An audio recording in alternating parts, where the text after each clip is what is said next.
From the last vlog I did, was it the last vlog? But there was a video where I spoke about why your friends might not be talking to you. It's so windy. One of the days that I choose to film is when it's really windy. This is sort of a continuation from that video, and one of the top suggestions I got was to speak about the friends that hate you. So today, that's what I want to talk about. Did you know that if you are in a friendship with someone that doesn't like you or you don't like them, it's called a frenemyship? Frenemyship. You know, one thing that I really like about research, for me, doing research is a hobby. Thinking, asking questions and doing research is a hobby. And one of the things I like about these hobbies of mine is the fact that you just keep on learning new things. I didn't know that this had a name, but it's called a frenemyship. But first, how would you know that you're actually in a friendship with someone that doesn't like you, someone that completely hates your guts? The first thing is that they're constantly bullying you. They bully how you look. They're always talking smack about you to a point that each and every time you're around them, you just feel your self-esteem draining. They just like to see you having a hard time. Could also be giving you backhanded compliments. And I find that in the larger Kenyan society, giving backhanded compliments is something that has been normalized, and people are always like, oh, the more I abuse you, the more I love you. Of course, there's some people who say these things jokingly and both parties know that it's a joke, but I know that there are so many people that say these jokes but they actually mean it, and the other party is not aware this person actually means it, and you're there laughing thinking it's a joke, but they're actually laughing at you. You are not laughing together. And if you're in that kind of friendship, you know it on a deep level. Maybe you just don't want to acknowledge it loudly because it means that, oh, the people that you're surrounded with they don't like you. You might also have friends that are always minimizing your achievements. They're always telling you like, oh, that's not even a big deal. Anytime you say that you've done something, they're coming out like, oh, but I already did something that's better than that, or I did this and this and this. They never really want to celebrate anything that you do. They're always trying to tell you that anything that you do is not that important. This also ties in with the fact that you might have a friend who is in a competition with you. That's why they're always minimizing you. You might literally just be doing things for your own self, but the person that calls you friend is doing things to compete with you. You get into a relationship, they get into a relationship with whichever person just so that they can also say they're in a relationship, so that you're not the only person. You go get a master's degree, they do so even though they don't want to, just so that they can also have a master's degree. And in a lot of girl groups, I've always seen the kind of girls that will go date their friend's boyfriend. Yeah, those are the kinds of people who want everything that you have. Also use the vulnerabilities that you tell them against you. Tell them something in confidence, the next thing you know, they're using that against you. Then the nail on the coffin is the fact that they're always trying to embarrass you in front of people. These are the kinds of friends that will see you with lipstick or something stuck in your teeth. They're not going to tell you when you are alone. They're gonna wait when you go to be with people, maybe in a group, and then that's when they're like, oh, you have lipstick in your teeth. And you're like, oh my god, you could have told me when we were alone. We were literally alone like 10 minutes ago, and you said nothing and waited until we were at the group. And they'll say that, and then they're like, it's a joke. I swear I didn't see it until now. These are the kinds of people that will literally make you trip on purpose so that you can fall in front of people. What would make someone that claims to be your friend actually hate you and still be in that friendship with you? That frenemyship.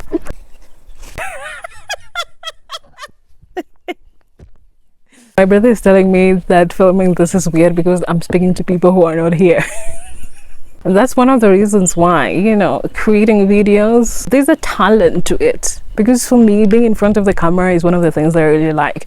I went to school to literally become a news anchor before I went to work in a TV station, and I realized I didn't want to be a news anchor, but being in front of the camera, I was born for this. I was born to do this. I've never really ever felt weird speaking to the camera. Why exactly would someone be in a friendship with you but actually not like you at all?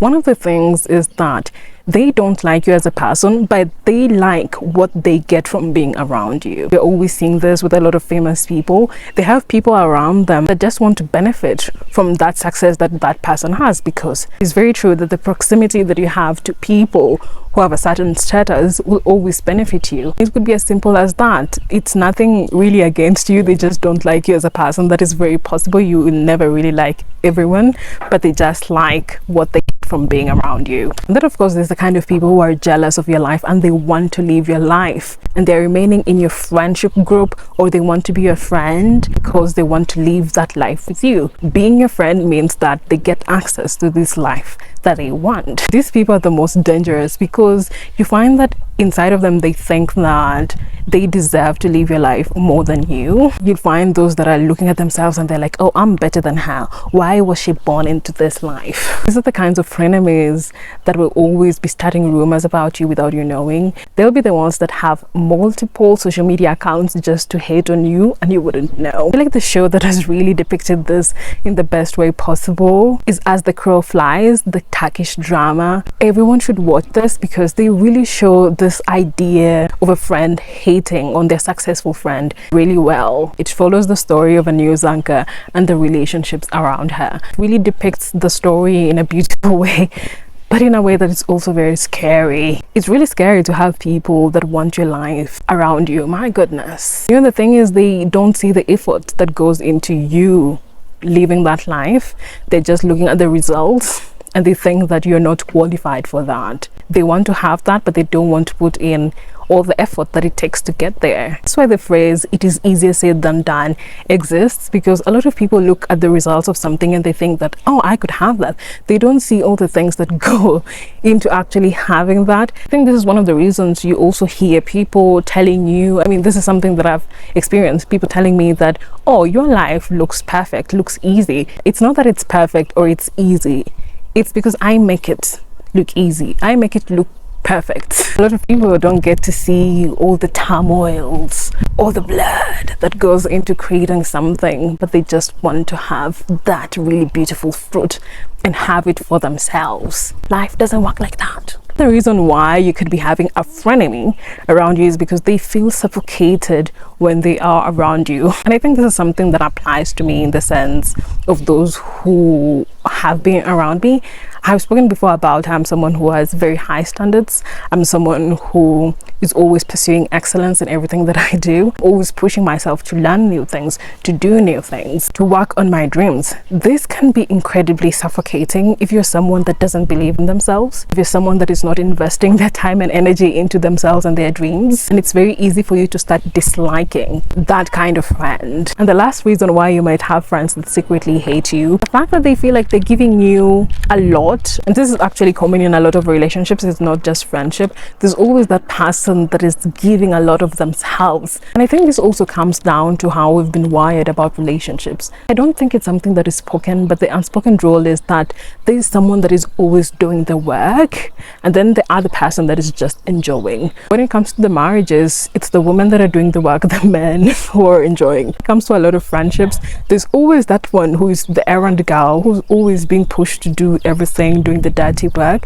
and then you have the other ones that their work is just to sit pretty and enjoy life. For example, if you're going on a travel, there's the one that is organizing trips, ensuring things have been paid for, creating the itinerary, and the one that just shows up. And of course, there has to be a balance in a friendship so that one person is not constantly giving.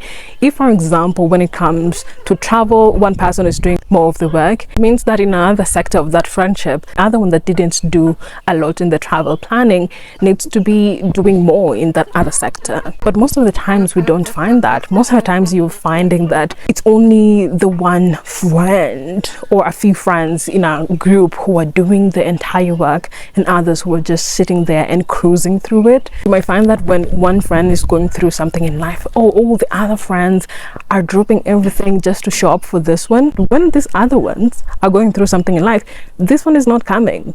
This one is giving excuses, and they'll even just like send money and not be there physically, while these other ones have been dropping everything in their life, their families, their jobs, just to be with this one. That is an easy way of actually creating a lot of resentment, because of course you are not a robot. You can always tell that you are giving so much of yourself and you're receiving nothing in return. Is it worth it for you? Oh, I'm so exhausted sitting down and shooting 2 videos. I shot a video for Moneta's attention before this.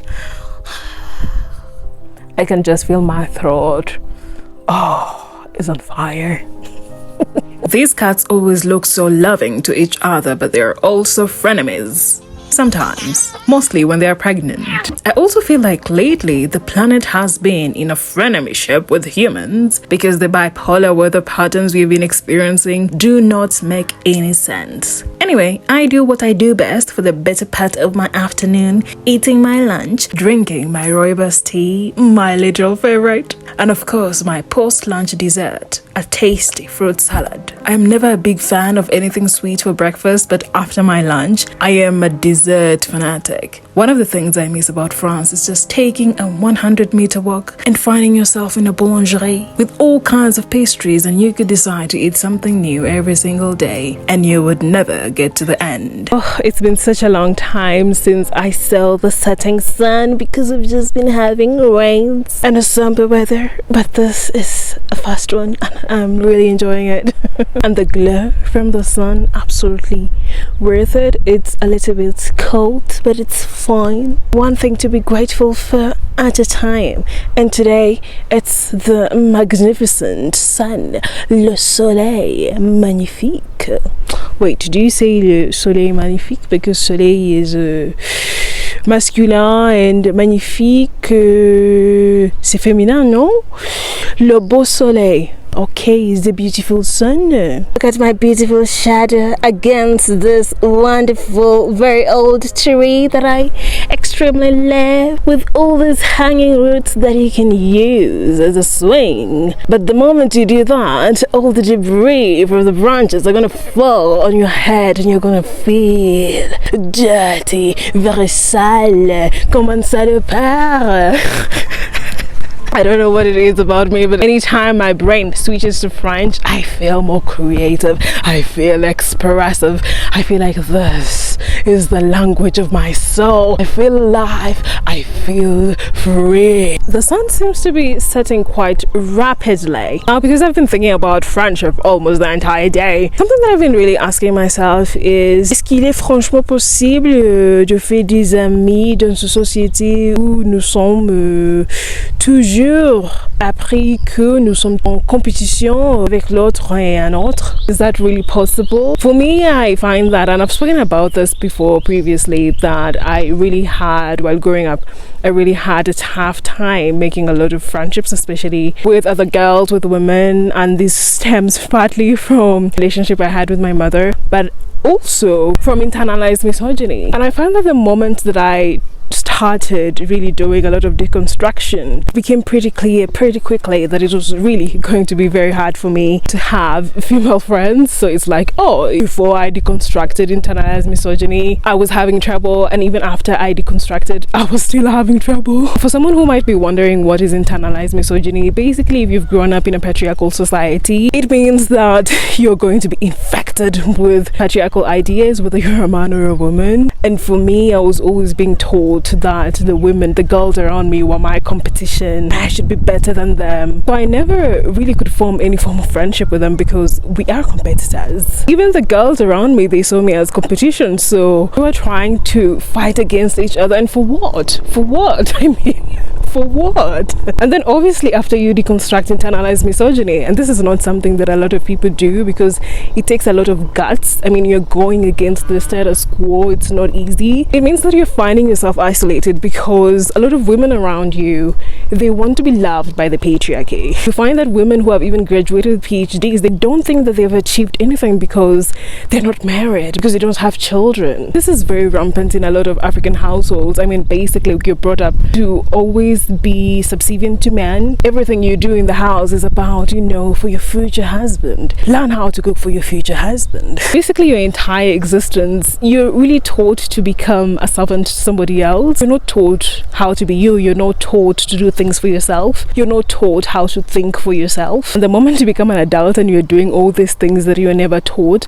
I mean, you become an outlier, and it becomes harder for you to have friends, because most of the people who would be your friends, they're trying to get the prize from patriarchy. They're trying to be the good mom. They're trying to be the perfect girl, to be the perfect wife. But of course, this doesn't mean that you have a death sentence when it comes to making friends. What I found has worked perfectly well for me is having older friends, like women in their 30s, in their 40s, and we gel pretty well, because a lot of them have done a lot of this deconstruction, or they've been able to live to a point in life where they followed everything they were told to do and then it didn't work out, and then now they're starting to build a new life. They're doing so at a point where society is starting to tell women that, oh, you're no longer useful because you're getting older. Those are actually the best people to be friends with. That lorry is going so fast, my goodness.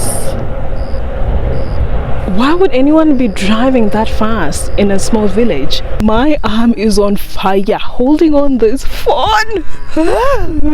So painful. The sun has set. Look at that. That is absolutely fantastic. It doesn't really translate on camera, but it's so beautiful. My goodness.